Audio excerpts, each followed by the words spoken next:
Goku asked Bulma for the Dragon Radar so he could gather all the Dragon Balls and revive the Saiyans, which Bulma and Piccolo considered sheer madness, while Gohan and Vegeta weren't sure what to think. Goku told them that in the end, the Saiyans deserved a second chance. After all, that was exactly what Vegeta had lamented when he died at Frieza's hands on Namek. Vegeta, embarrassed to recall that vulnerable moment when he opened up to Kakarot, telling him all his grief and pain over losing everything because of Frieza, listened while Goku also asked Vegeta if, when he came to Earth with Nappa, he had been stronger at that point than any Saiyan alive on Planet Vegeta before its destruction. Vegeta confirmed that yes, he had already been the most powerful Saiyan in his race's known history ever since childhood, surpassing his own father, who had been the second strongest on Planet Vegeta. Therefore, Goku pointed out that even if everything went wrong, the revived Saiyans would be extremely weak in comparison, and any of them could easily defeat them if they tried to attack. In the end, everyone begrudgingly agreed to Goku's idea, and although Vegeta wouldn't admit it in front of everyone, he too was happy and excited to see his race revived.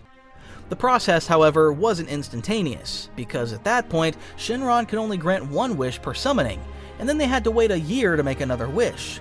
They couldn't revive the Saiyans without first reconstructing Planet Vegeta, so Goku first gathered the Dragon Balls to ask Shenron to restore Planet Vegeta to the exact state it had been in before Frieza destroyed it.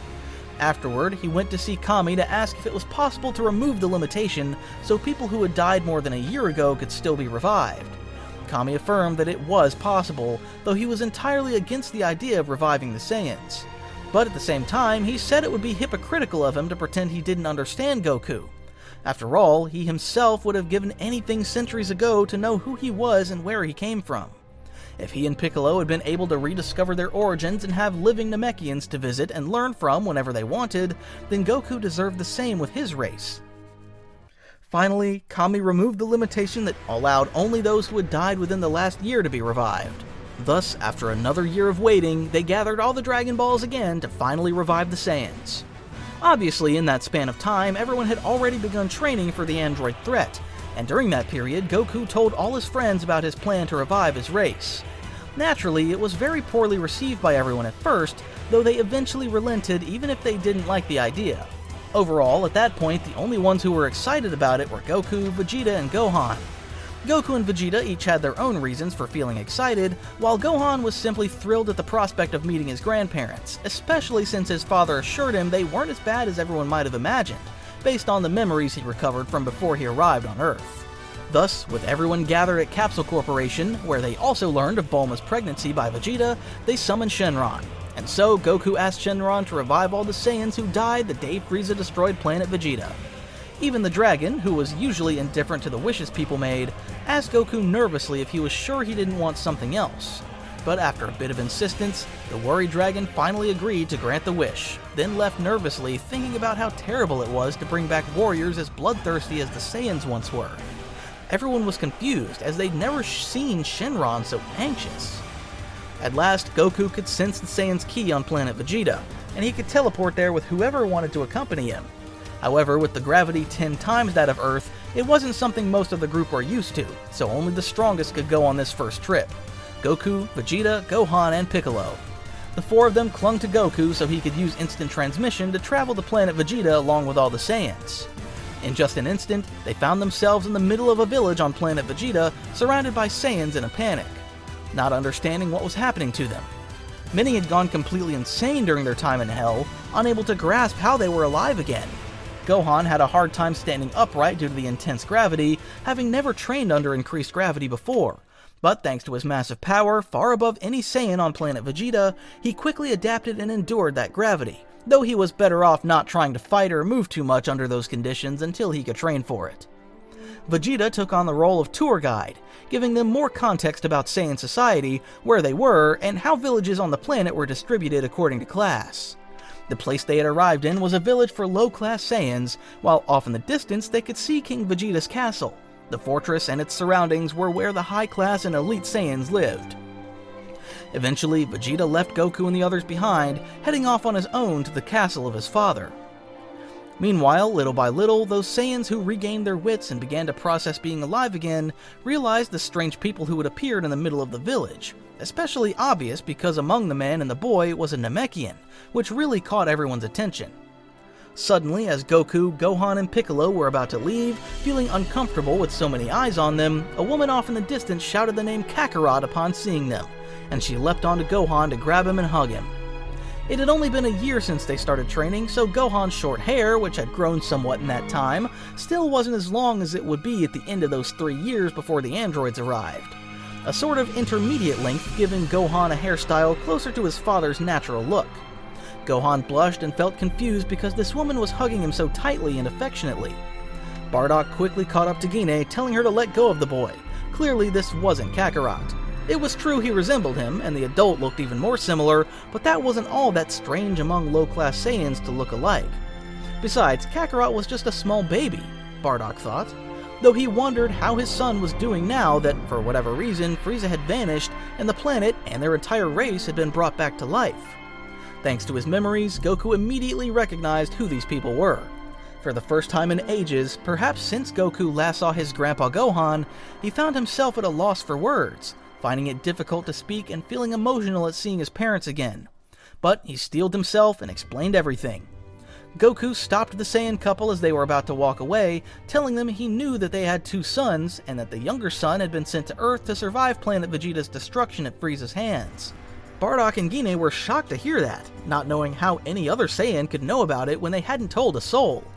Finally, with a few tears he couldn't help shedding, Goku told him he knew all that because he was that son, telling them with a big smile that although a lot of time had passed, far more than they could imagine, he was Kakarot. Bardock and Gine were stunned by this revelation, taking a few seconds to accept it because it was so confusing to see him as an adult instead of a baby. But after those few seconds, they realized it was impossible for it to be a lie. Gine returned to them and clung to Kakarot, now a grown man, hugging him with all her strength. Bardock approached his son, not hugging him but placing his hand on his shoulder, telling him how happy he was to see him all grown up, yet also demanding how in the world this could be.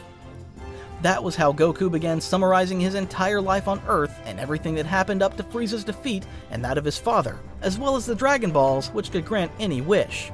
Goku's parents and the other low-class Saiyans listening nearby were stunned by such news and stories.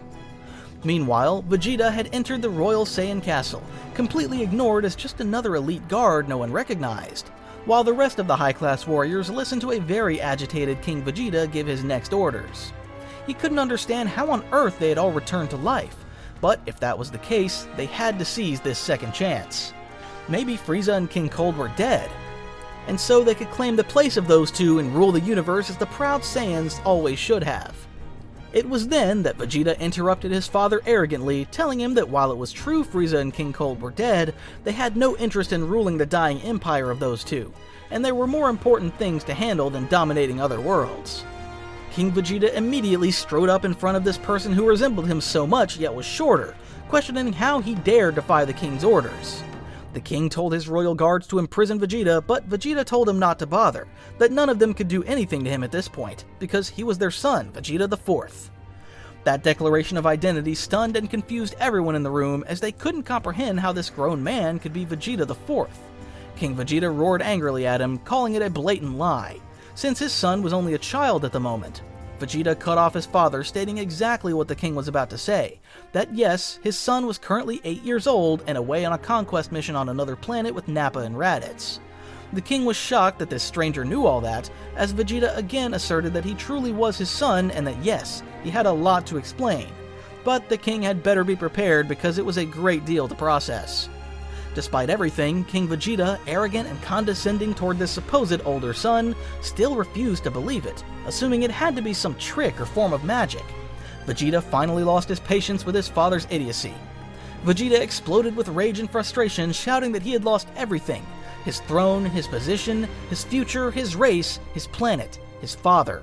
And now that they've been resurrected, this was how his father repaid him for bringing them back? Simply put, it made him feel utterly disgusted, and he immediately recalled how he had hated his father as a child and how indifferent he'd been to the destruction of his planet and race when it happened. That frustration subconsciously contained sadness, feelings he would have considered weak for being sad that his father didn't recognize him. Obviously, that wasn't something he was about to admit at this point in the story, as Vegeta wasn't yet as mature and composed as he would be in the future.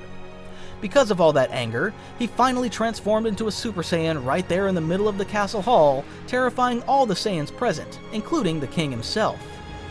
Vegeta was surprised at him that at last he had also achieved the legend, and realizing what had happened, he smiled proudly and cynically at his father, asking if he had still had doubts that he was indeed his son. Right at that moment, Goku, Gohan, and Piccolo sensed Vegeta's tremendous ki spike abruptly, with Goku wondering if he'd finally done it. Indeed, moments later, part of the castle had been destroyed by Vegeta himself, sending a confused, terrified, and disoriented King Vegeta flying several kilometers away. Everyone was now utterly terrified and intimidated by the power of the Super Saiyan. Bardock and Gine were petrified with fear, wondering if that man in the sky was Prince Vegeta. Goku confirmed it, as well as confirming that he was a Super Saiyan, an assertion that astonished all who heard it in the village. But there was yet another surprise in store. Goku, filled with confidence and pride at being able to show his parents, told them that Vegeta wasn't the only one with that form, and in fact, Goku was the first to attain it, and thanks to that power, he had defeated Frieza. He then transformed before everyone, his parents, the Saiyan villagers, and the elite Saiyans who had gathered, having detected the power levels on their scouters before those scouters exploded, bursting forth in a brutal golden aura that made the entire area quake, thus showing them all that he too, Kakarot, a low-class Saiyan, had reached the Super Saiyan form, providing an interesting and inspiring contrast between Vegeta staying aloft in the sky in that form, and Goku on the ground among the low-class Saiyans in that same form, demonstrating that any Saiyan, whether low-class or high-class, could attain that transformation. Bardock was speechless. He never imagined his son could go so far when he'd been born with such a small power level. All his hopes and expectations had been met, and then some. His son was a Super Saiyan. King Vegeta, barely able to stand after being blown to that location by his son's explosion of power, could only look on in terror, pride, and envy at his son's achievement, while also feeling horrified and disgusted that a low-class Saiyan had also attained that form. Goku and Vegeta stared intensely at each other, the two immediately understanding what they wanted to do. They wanted to fight. Vegeta especially wanted to test his new Super Saiyan form and see what he was capable of now that he had attained it. Goku rose into the sky, positioning himself beside Vegeta, and shouted to the Saiyans below to watch the battle they were about to wage, for they might learn much from this power if they too wished to attain it. The two rival Saiyans assumed the same fighting stances they had used on the day they first met, thus beginning the first true battle between two Super Saiyans in history.